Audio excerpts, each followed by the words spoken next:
నాకు కోపం కూడా ఎక్కడ ఉంటుందంటే భారతీయ జనతా పార్టీ మీద స్పెషల్ కేటగిరీ స్టేటస్ సంబంధించి చట్టసభల్లో మీరు 5 సంవత్సరాలు కాదు 10 సంవత్సరాలు ఆంధ్రప్రదేశ్ స్పెషల్ కేటగిరీ స్టేటస్ ఇవ్వాలని చెప్పిన ఈ ప్రభుత్వం, భారతీయ జనతా పార్టీ ప్రభుత్వం కనీసం ఈ రోజున ఒక్క మాట మాట్లాడలేని పరిస్థితి. కనీసం మీరు భారత రాజ్యాంగానికి కట్టుబడి చట్టసభలకు కట్టుబడి కనీసం గౌరవం లేకుండా ఈ రోజుకి మాకు special category status ఇవ్వలేకపోయింది Bharatiya Janata party ప్రభుత్వం. నరేంద్ర మోదీ గారి మీద నాకున్న అభిప్రాయం ఒకటే, మీరు దేశానికి ప్రధానమంత్రి కావాలి అని కలలుకన్న వాళ్ళం.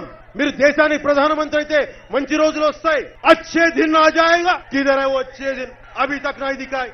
భారతీయ జనతా పార్టీ నిజంగా చాలా దెబ్బ కొట్టింది మనల్ని.